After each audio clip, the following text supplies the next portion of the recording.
di penghujung bulan Ramadan ini kita perlu untuk bermuhasabah, untuk melihat kepada diri kita masing-masing tanpa menilai orang lain, karena yang paling penting itu adalah menyelamatkan diri kita, ya.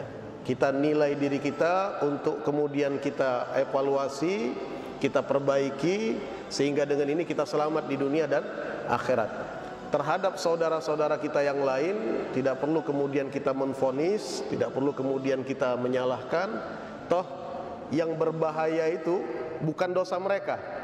Dosa mereka antara mereka dengan Allah. Yang berbahaya itu dosa kita sendiri, ya, dosa kita sendiri. Kalau tidak mendapatkan ampun dari Allah Subhanahu wa taala, itulah yang akan berbahaya.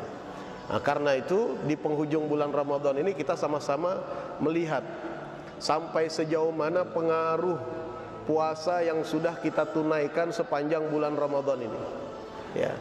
Karena ketika Rasul sallallahu alaihi wasallam memberikan kepada kita motivasi tentang salah satu keutamaan puasa di bulan Ramadan itu adalah diampuni dosanya yang telah lalu, ya.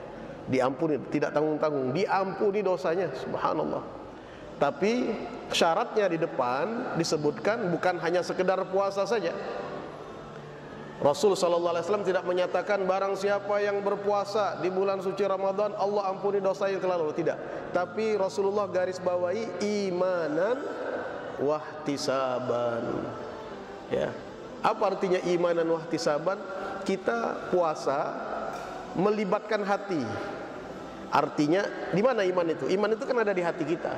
Ihtisab, berharap ganjaran. Di mana harapan itu? Ada dalam hati. Artinya puasa yang sukses, puasa yang berhasil adalah puasa yang tidak hanya menahan lapar dan dahaga saja, tetapi juga melibatkan hati. Artinya puasa yang dilakukan dasarnya adalah keimanan, dasarnya adalah keyakinan kepada Allah bahwa ini adalah perintah Allah yang kalau kita tunaikan pasti ada maslahat untuk kita, ya.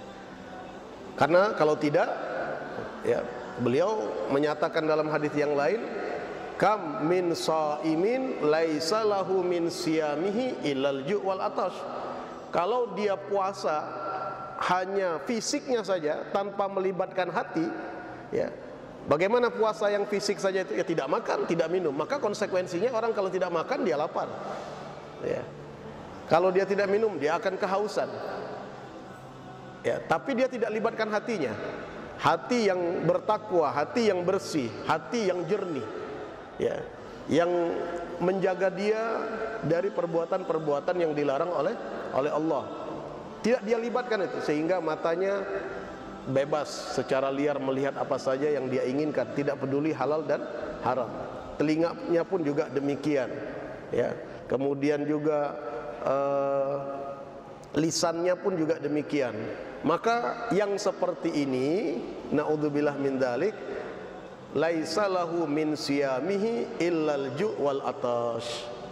Tidak dapat apa-apa ya kecuali hanya konsekuensi dari tidak makan ya lapar, tidak minum ya dahaga. Karena itu kata beliau tidak dapat apa-apa kecuali hanya lapar dan dahaga.